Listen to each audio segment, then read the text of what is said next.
we've run out of time now. Let's talk about time management. Got several approaches to the management of time. Here's the first approach. Ignore the subject. And that's valid. Guys say, hey, I've been late all my life. Doesn't look like all this time management stuff's going to work for me. I just ignore it. That's wonderful. And I say that really to make this point. Remember, be a student, not a follower. And here's what you must always do. Design your own personal life. I'm very happy for people to take notes at my seminar, but I'm also just as happy if somebody says, hey, this is not for me, tear up all these notes and throw them away. That's just as valid for me. Right? Remember, be no one's disciple. Chart your own course. Make what you do the product of your own conclusion. So this is valid. Ignore the subject. Here's another approach. Step down to something easier. If you're getting hassled by the management of time, what you're doing, you might want to, change course. What I'm saying here is be your own person. You don't have to be a model of someone else. You don't have to do it like anybody else. Right? Do it like yourself. Buy what you want to buy. Listen to what you want to listen to. Make changes if you want to make changes, and don't make changes. Right? It's your life, I'm telling you. And don't let anybody persuade you any different. Success is not a stereotype. Success is not a Ferrari. Success is not an automobile. It's not a house. It's not a place. It's not money in the bank. It's not $1 million. That's not success. Success is the continual unfolding of the design of your own life and pulling it off. That's what success is. The continual unfolding of the design of your own personal life and pulling it off in whatever degree you wish. That is success. Successful in doing whatever you want to do that makes sense to you, for you, your family, your responsibilities, or take on responsibilities or refuse responsibilities. That's strictly all up to you.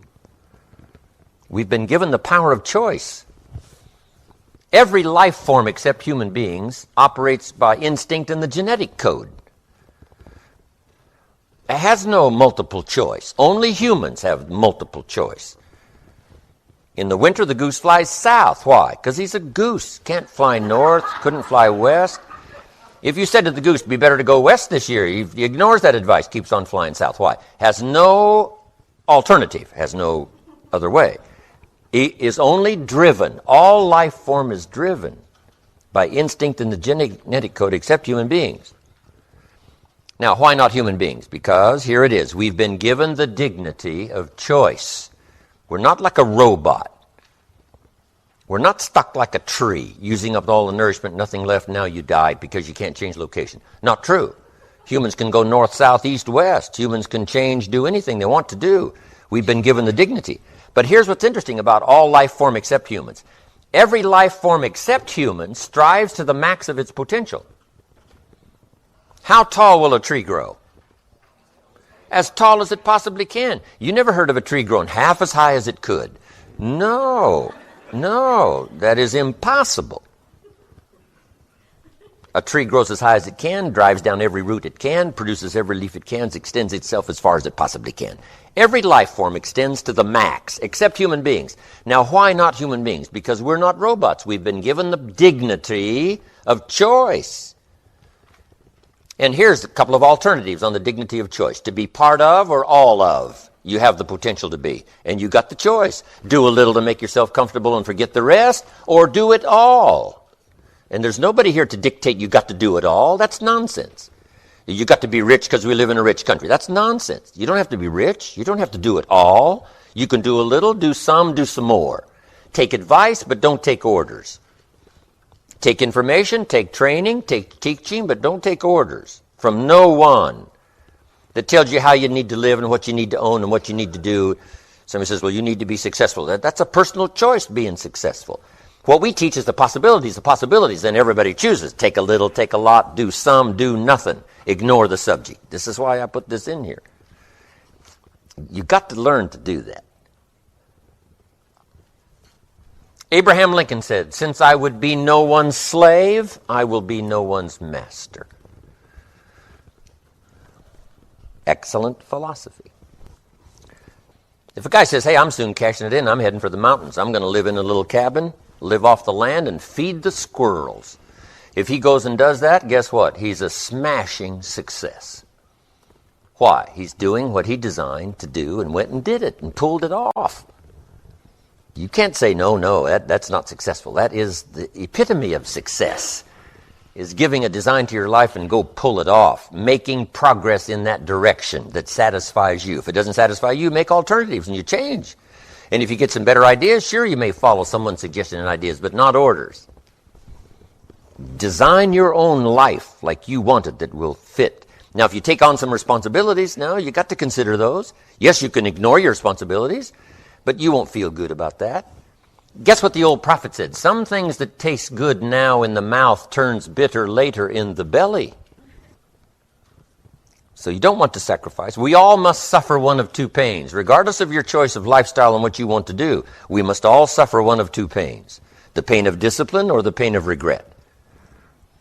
And what we suggest to everybody is to consider the disciplines, because disciplines weigh ounces, regrets weigh tons. You don't want to substitute a discipline for a regret. In our opinion, that would be a poor choice. Now, you can do it, but some things are poor trade-offs. The old prophet said, what if you gained the whole world, but it cost you your soul? Would that be worth it? And with a bit of intelligence, we say, no, that doesn't seem worth it. Even if you got the whole world, if you traded your soul, that experience would be so bitter and so awful and so devastating, it wouldn't be worth it. What if you got some gain by greed instead of legitimate ambition? I'm telling you, it might taste good up front, but it's going to turn bitter in the belly. And a bit of that advice saves some people from devastation. Say, well, you're right. I better think twice about that.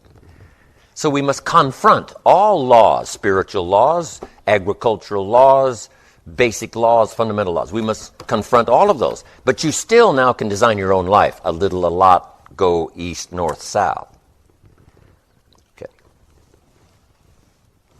So, approaches. Time management might be to step down to something easier that doesn't harass you with the constraints of time. Guy works for a company, says, I got to own one of these. Finds out you now got to work 24 hours a day all around the clock, and you got to worry about all these people. The guy says, heck with this. I'm going back where I used to be. I played golf 3 times a week and made 3 times as much money as a salesperson. Heck with this running a company.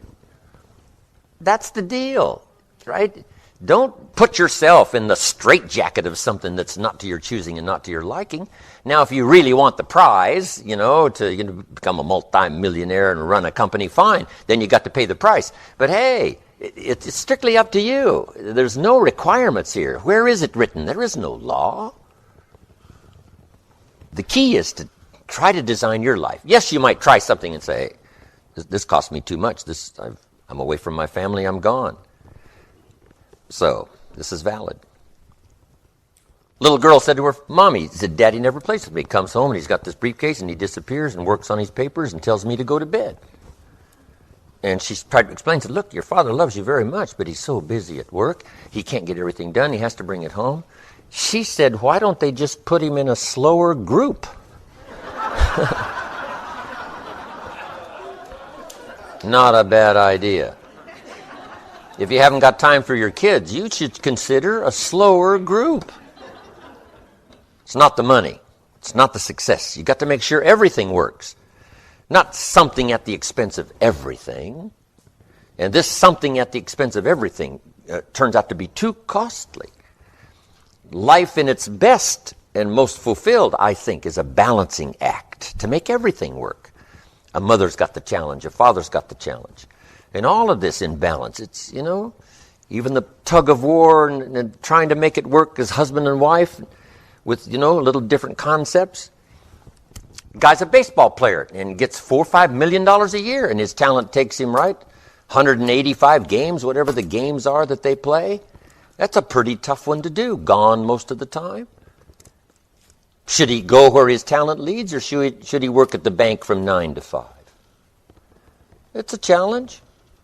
To try to fit, compromise, make it work, make all systems work so you don't sacrifice everything for something. And it's all a dilemma. She says, go conquer the world and be home by 5 o'clock. And he says, well, that's a real challenge, right? But if you've got partners now, it's this combination of working it out. But let me tell you what, it can be worked out. Here's what happens if you ignore it. It just gets worse. You just got to confront and say, let us work it out so that we bless our life with all of the systems that furnish us with a good life. And guess what? It never ends, this trying to balance your life with everything. So in the management of time, step down to something easier, rearrange your program, pick up someone else's advice, not orders, but advice that says, hey, I went for the money instead of, and it cost me too much. Here's the real time management. Make yourself more valuable. Get more from yourself so that you become much more accomplished in an hour than it used to take a week. That is the easiest of time management, is to make yourself more valuable. So now, let me quickly give you the rundown here. Some key pieces to time management. Key phrase, either you run the day or it runs you. Getting in charge, mastering the situation. This is the big challenge. I remember some companies I started years ago. I'd start the company, I'm running the company. First thing you know, the company's running me. And along about that second year, I say, hold it. I used to be in charge. And now I'm out of control. I used to have it on the run. Now it's got me on the run. And the same is true whether it's a company or an enterprise or whether it's the day. The key is you just got to take charge and say, I'm going to start getting a handle and taking charge of my day and not let it get out of control. Because it's so easy to be persuaded and distracted by, things that use up time, take up time, and then first thing you know, it's all out of control. Here's the key we've all learned. Maybe we just need to be reminded. It's not the hours you put in, it's what you put in the hours that count. Guy comes home at night, exhausted, falls into the chair and says, I've been going. Here's the key. Doing what? Here's what we learned. Don't mistake movement for achievement. Busy. That may not be the deal. It's the doing what that's the deal. Some people are busy all day long doing figure eights. I mean, they're not making much forward progress. Keep coming back around where they started. Here's some time management essentials. Learn to set goals so that you have some priorities. And we're going to take care of that in our workshop this afternoon. Priorities, constant review. Make sure it's what you really want. Let it change. Do whatever it wants to change. Plans to achieve your goals. We'll talk a little bit more about that. Here's another big one on time management. Learn to separate majors and minors. Here's something that requires minor time. Here's something that requires major time. Here's what we teach in sales. All of you aren't in sales, but here's what we teach in sales. Here's the most important time in a salesperson's career. Time in the presence of the prospect. That's the most important time. Time in the presence of the prospect. That's called major time. Here's minor time. On the way to the prospect. Making plans to see the prospect. That's called minor time.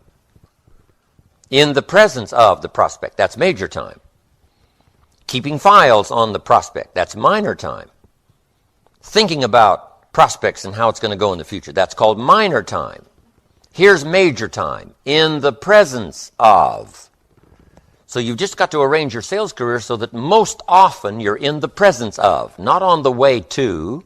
Not keeping books on. Not thinking about. Not making records for. But in the presence of. So now a salesperson suddenly says, well, I can see now where I'm spending most of my time on the minor stuff. And that's what takes, out of a $200,000 potential career, the guy's left now with $60,000. Because the $60,000 he earned by being in the presence of. But all the rest of the money is missing because he spent so much time on the minor things that didn't count that much. Now, the minor things are important, but they're minor things. Major in the presence of. So a little analysis as to where your time is going. Next key to time management, concentration. where you zero in if you concentrate.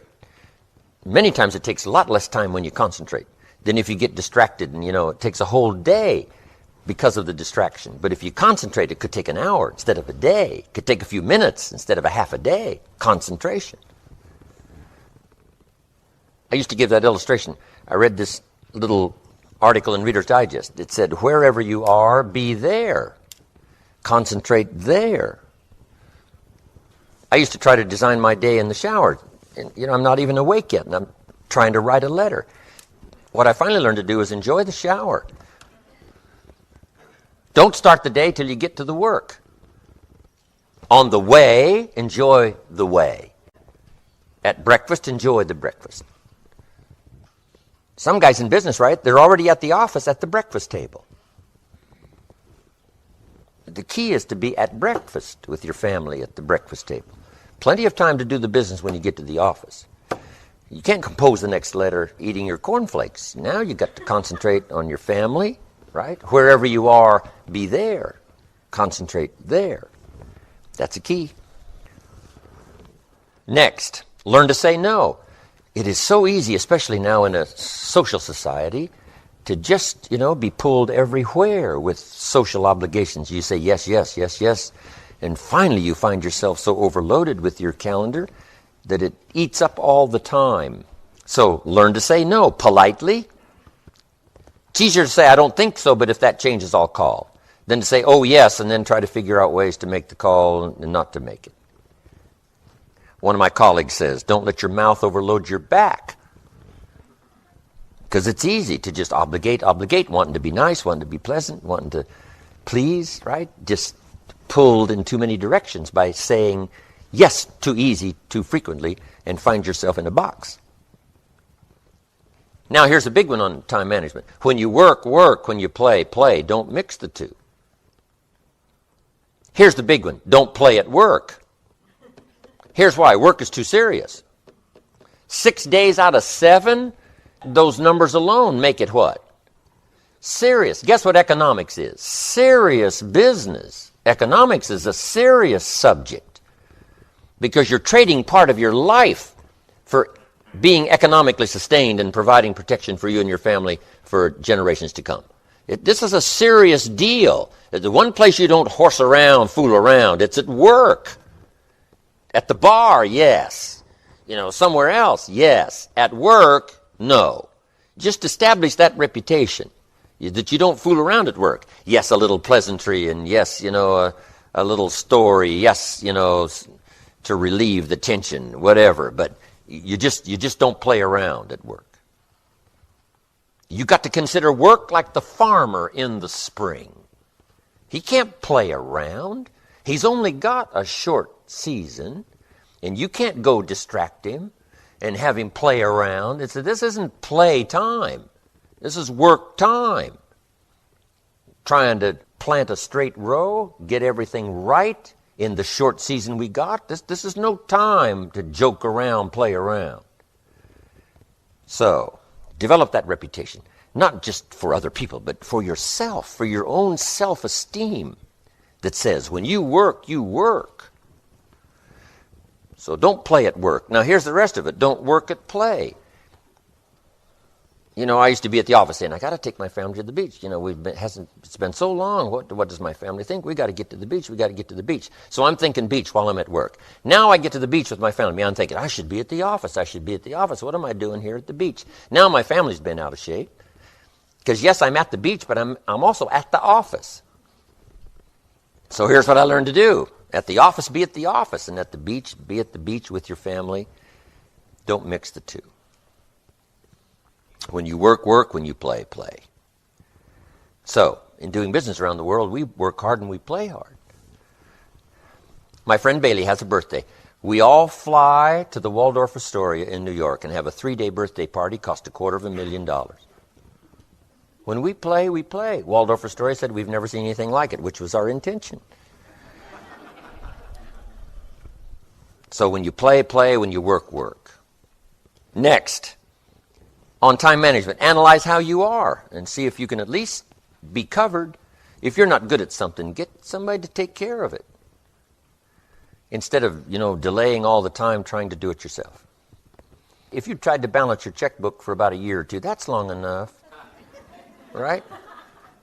Just put the money on some accountant's desk and say, look, take care of this for me. It doesn't have to be very much, just so it's taken care of. Either you do it, and if you have to do it, now you have to do it. But hey, sometimes you can let somebody cover for you and get it done so that you can concentrate sometimes on more essential, more important things. If you're a morning person, that's probably the time to get the best of your work done in the morning if you're a morning person. Now, some people, they're not awake at 11 yet. So we call these night people, right? At midnight, they're still flying, right? But at 11, they're not quite awake. So I'm now more of a morning person. I used to be the night person. Now I'm more of a morning person. Way back years ago, I used to say if God meant you to see the sunrise, he'd have made it later in the day.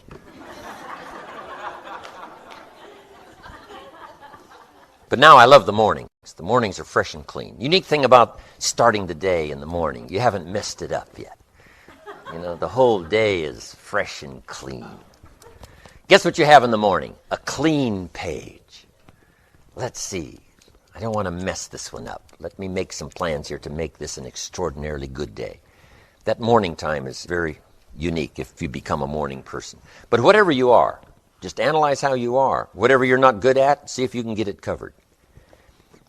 Next, the telephone. Beware the telephone. Way back in those early days, I remember before I learned to just ignore the phone or unplug it. And back then you couldn't even unplug it, right? You had to just let it ring. And I used to have friends over and the phone would ring. And I said, just let it ring. We're having a conversation. My friends couldn't stand the phone to ring and not answer it. So they'd go answer my phone. They'd say, it's for you. I said, yeah, I suppose it is, right?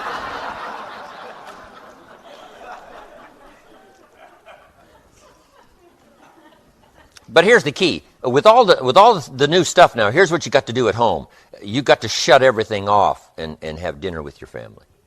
You shut everything off. Now they got it where the messages will be taken and everything will be taken. But you just got to say, this time, we shut out the world. It doesn't matter if the president calls. It doesn't matter who calls. They got to wait for at least an hour till I'm finished with my family. And your family will take great delight in shutting out the world. Just shutting everything off for a while. Plenty of time to get back to it. Say, well, what if, some emergency is happening? It'll have to wait. So, it's very important. The telephone. Now it's so easy, right? Contact the rest of the world. Here's another key on time management. Read the books if you need some specific help. There's a book by Bliss, a book by McKay. There's a book by Lakin. These guys have written books on time management. Maybe something in there might be good. Take their advice, but still make your own plans. You can tell some of these notes I wrote a long time ago. Become more aware and alert as to all the new technology now that can save your time. If you're still going chunk, chunk, chunk, chunk, chunk, chunk, chunk, chunk, chunk, chunk, they got some new stuff now, right? But those days are long gone.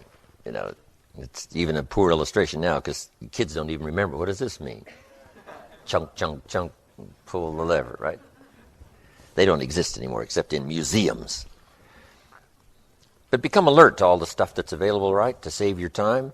Stay in touch. Here's another big time management, especially if you're working with people, and that's learn to ask questions before you launch into some tirade or launch into some personal seminar. Sometimes you talk for a half hour, ask a couple of questions, find out you just wasted the previous half hour. Here's what you should have been talking about. So here's the key. Ask questions up front.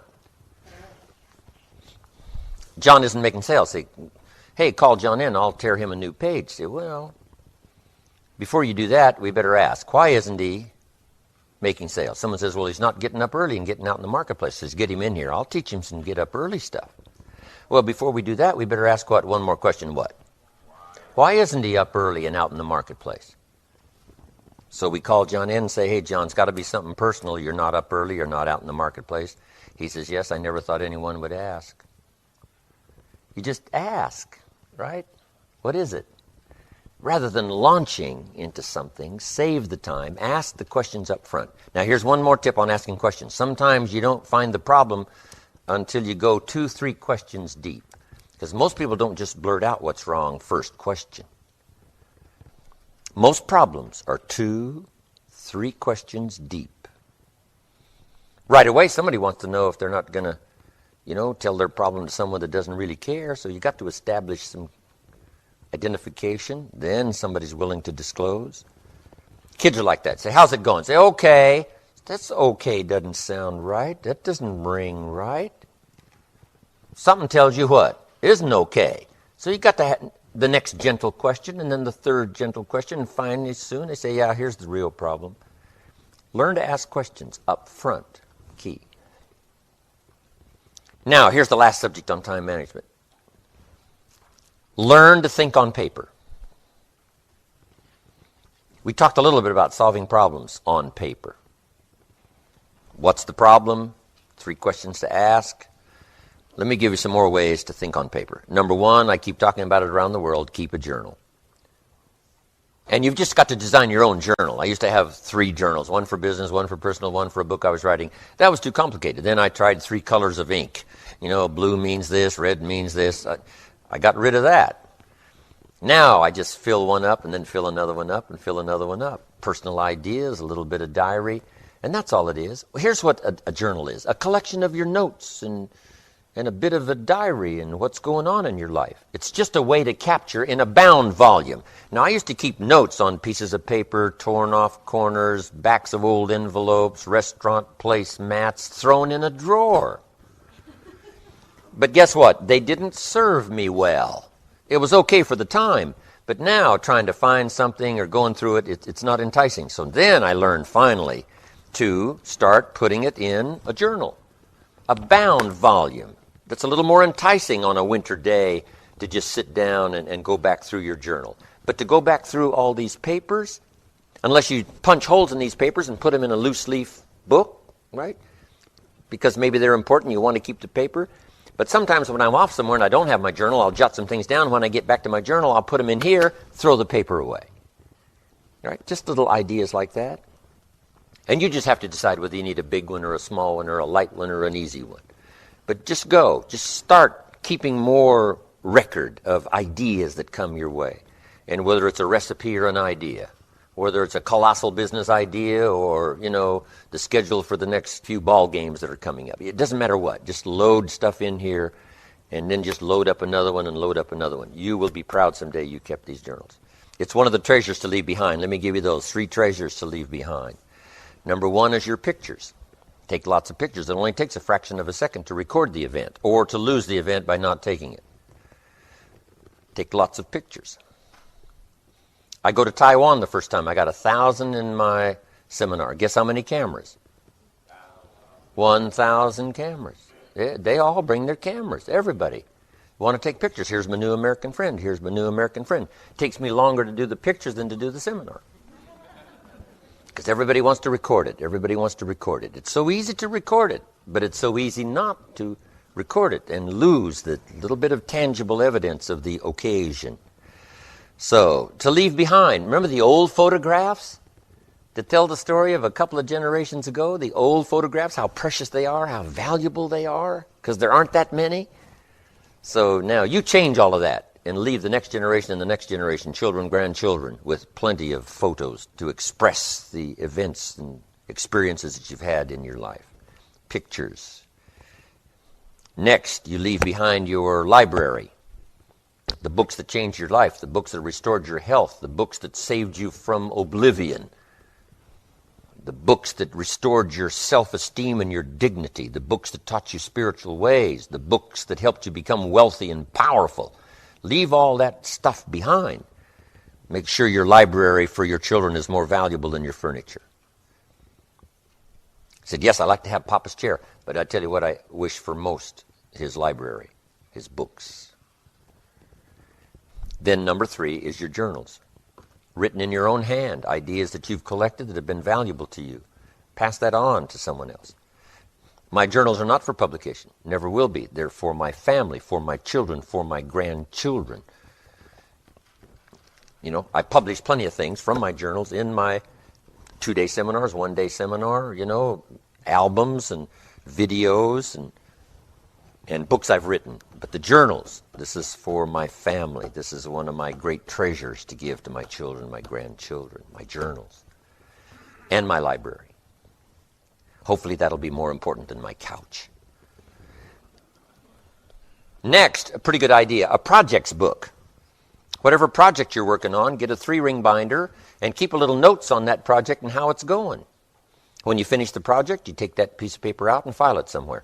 But as long as it's active and going, you're a projects book. If you're working with a person, you put a person's name and just keep a little running account of how it's going between you and this person. If you're in sales, if you got some salespeople, keep track of your salespeople. Give them each a page. Give them each a partition in your projects book. How's it going? The last time we covered this. I'm about to speak to them, so I do a little review of what we talked about last time. Now I'm better prepared to talk to them this time. Here's what it becomes, a briefing book. When the president gets ready to make a trip to Russia or somewhere, they bring him these briefing books. When you were there before, here's what you talked about. When you were there before, here's the promises you made. When you were there before, here's who you met, and here's who they are, and here's what you said. And he briefs himself on all of this so that when he goes again, he says, I remember last time when I was here, these briefing books. This is called for serious students of the interchange of both project and person. Little running account of how it's going. Here's what this person did last month. Here's what they're doing this month. Even with your children, how are they progressing? They started a little project. How's that project going? Well, I helped them do this, and I helped them do this. Right? Is it time for me to, lend a little more assistance? Just keep a little record of the people and the projects until it's finally finished, and then you file them away. Because here's what you can't study, your files. Whether it's in a computer or anywhere, you can't study that. What's best is to have this briefing book. And now I know you can put it all in the computer and you can study that. But for me, I like the regular 3-ring binder and the projects I'm working on, a little running account of how it's going. Now, if you have to part with somebody, it's a little easier. John, this is kind of an interesting day, taking your page out of my book. That's a little easier way to say it. Or think of something else clever. This is going to be an exciting day, working on finding your next employer. Because you want to find sometimes easier ways to say it. John Wooden said it's pretty difficult. Young kid with all the talent in the world, in the practice season at UCLA, and when the practice season is over, has to call him in and say, Bill, you got some incredible talent, and no doubt you're going to play a lot of basketball in your life. However, not for UCLA. John Wooden says, you think that's easy, you ought to try it. So you got to think of easiest way possible, right? That didn't make the team. So, keeping this account record, I think that's a good idea. A journal, projects book. Next is the day timer, right? You got to keep track of where you're supposed to go and who you're supposed to meet. I've got the planes to catch, and I just load all that stuff in there instead of trying to keep it in my head. I jump in the limo in Beverly Hills to head for the airport. The driver says, what airline? And I say, I'll have to look. Because I don't store it in my head. I don't know, maybe I'm kind of freaky like that. But I say, let me look. American Airlines. Okay, take you to American Airlines. But rather than trying to keep this stuff all loaded in my head, right, you just find a convenient place to put it where it's all available. And then keep your head open and for bigger projects than what airline. That's for me now. You've got to develop your own style of stuff now. Somebody says, no, I got to know a week ahead of time what airline. Say, well, I don't bother with that stuff. But that's me. That's my style. That's my personality. That's what works for me. In touch and out of reach, right? This is going to be a new style for me. Next, a game plan, where you just sort of put on what we call a game plan schedule, all the things you got to do and take care of. A game plan is pretty simple because over here it has a list of all your projects that you want to accomplish. And then this now is like the calendar. Let's say 6 months out. Let's say I'm going to do some training for my company, and I'm going to do it, some of it in this month, some of it in this month. I skip this month, I do some of it in this month. It's the project and then put on the calendar. Because I found out if your project book is one place and your calendar is another place, it gets to be a little confusing. So if you have what we call a game plan, project, and how it's going to work for the next 6 months. You say, well, I'm going to do some advertising. That's the project. I'm going to do some here, some here, some here, some here. Whatever program you got going, whatever you want to accomplish, whether it's your health program, I'm going to go to the gym here, I'm going to do this here, I'm going to run this marathon here, I'm going to do this, I'm going to do this. This is my health program. You see how advantage it is? To where the project list and the game plan calendar is side by side, instead of one being in one place, another in another place. Now you got to put your family on here. Guess what the family wants to know? Where are we on the game plan? So you start talking. Say, no, show me. Wouldn't kids go for that? Show me where I am on the game plan. Say, well, you're right here, and you're right here, and you're right here, and you're right here. That's all I need to know. Don't kids want to be on your game plan? And it's better visual than conversation. Now, let's say you've got a contest you want to run in your company, and you have to go to your family now because you want to use this time. And you make a deal. Say, look, I got to knock you out of this because I got to run my contest. It's going to mean so much for the business, and it's going to mean so much for the family. We'll be able to do so many more things. It's going to go, but I got to borrow this time. Now, you have the payback. If you let me borrow this time, we'll pay it back here. And we'll do this, this, and this. And they'll say, well, yes, okay, if you'll also do this, this, and this. I mean, once kids have got you, they're going to go for the max. But see, wouldn't kids be more reassured if they knew they were on your game plan, even though it has to change at times? Even though some emergencies or whatever rearranges the deal. Who cares? As long as I'm on the plan. Okay. We simply call this a game plan. The key is for me to stimulate your thinking so that you'll come up with whatever makes sense to you. If this doesn't make sense to you, tear it all up and throw it away. Or try it for a while and see if it's too cumbersome, if it's too complicated. You know, because I've got properties, properties on the game plan. Here's where we have to pay the taxes on this one. Here's where we have to take a look. Do we want to sell it? Here's where we have to do some expansion, whatever. Project number 1. Project number 2. Got to do this at this time. Got to do this at this time, this at this time. Now, if these projects become bigger than just having it on one game plan, now these projects have got to have their own game plan. So you take them off of this general list and put them on a game plan of their own. Some companies that are going to do business in another country. First, somebody's got to go and scout out the land. Somebody's got to go and check the real estate. Somebody's got to go, what are the manufacturing facilities? So you have these game plans. Sometimes they're 1, 2, 3 years out. Okay. Then you got to have your investments on here. I'm going to start putting money here. I'm going to buy this piece of property, put this money here, put this money here. During this time. These are like 6 months.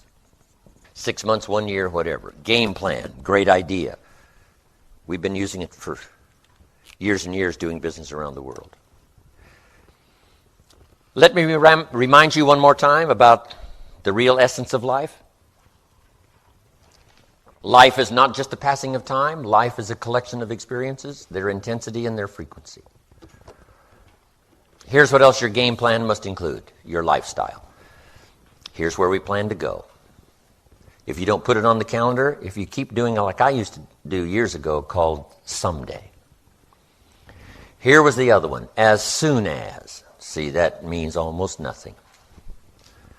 I tell my girls, as soon as. They knew this wasn't, probably never. As soon as we get ahead, as soon as we get a little extra money, as soon as. There's a lot of things you cannot wait till as soon as. You got to work them in to your game plan. And just commit yourself to both the lifestyle and the business activity and your career. Career, lifestyle, family, spirituality, health, all that's important in your game plan. And here's what's difficult, to try to keep it all in your head. Because the head is full of good intentions. The head is full of hope. Oh, it's going to work. As soon as we get this paid off, it's going to work. Say, no, let's put it on the game plan. Right? I talked this morning, right? Someone says, I got my to be debt-free worked out. I've been working on it a year and a half, and within a couple of years, it'll all be done. Oh, nothing. My father said that to me. Let's get a plan for you to be debt-free, debt-free, debt-free. Because Papa said, there's nothing like the freedom of no one having a claim on your assets. I said, well, I want to get there someday. I remember the day I crossed the line, debt-free.